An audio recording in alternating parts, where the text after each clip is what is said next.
చదివేస్తే ఉన్నమతి పోతుందంటారు. అధికార లాలసత్వం, అధికార అహంకారం, 10 సంవత్సరాల పాటు షాడో ప్రధానమంత్రిగా చేసిన ఒరిజినల్ ప్రధానమంత్రి చేద్దాం అనుకున్నటువంటి సందర్భంలో దెబ్బ కొట్టిన వైనం, 11 సంవత్సరాలుగా ప్రధానమంత్రి పదవికి అవకాశం లేకపోయా, ఇంకో 4 ఏళ్ళు అవకాశం లేదు, ఆ తర్వాత కూడా గెలుస్తారో లేదో తెలియదు. దీంతో పిచ్చెక్కిపోతున్నట్టుంది రాహుల్ గాంధీకి. తన పార్టీలో కోవర్ట్లు ఉన్నారట, పెద్ద ఎత్తున కోవర్ట్లు ఉన్నారట, అనేక మంది నాయకులు ఉండి ఆయన గెలిపించలేకపోతున్నారట. సిగ్గుండాలి కదా, తను నాయకులు గెలిపించాలా, తన నాయకులు గెలిపించాలా? వాళ్ళందరూ కోవట్లుగా పనిచేస్తున్నట్టు అతిపెద్ద కోవట్ పాకిస్తాన్కి కోవట్ రాహుల్ గాంధీనే కదా, అమెరికా కోవట్ రాహుల్ గాంధీనే కదా, చైనా కోవట్ రాహుల్ గాంధీనే కదా.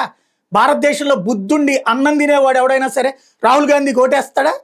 ఎందుకంటే దేశానికి వ్యతిరేకంగా మాట్లాడుతూ, శత్రువులకి అండగా నిలబడుతూ, శత్రువుల కోసం పనిచేస్తున్నటువంటి వాడికి బుద్ధున్నోడు, బుర్రున్నోడు, అన్నం తినేవాడు ఎవడన్నా ఓటేస్తాడా? అతని మూలంగా వాళ్ళందరూ నాశనం అవుతున్నారు, అతని మూలంగా ఆ కార్యకర్తలు నాశనం అవుతున్నారు, అతని మూలంగా పార్టీ నాశనం అవుతుంది. ఒకప్పుడు స్వతంత్రం కోసం పోరాడినటువంటి పార్టీగా ఇవాళ రోజున పనికిమాలిన పార్టీగా మారిపోతున్నటువంటిది ఈయన చేస్తున్నటువంటి దుర్మార్గపూరితమైనటువంటి చేష్టలు.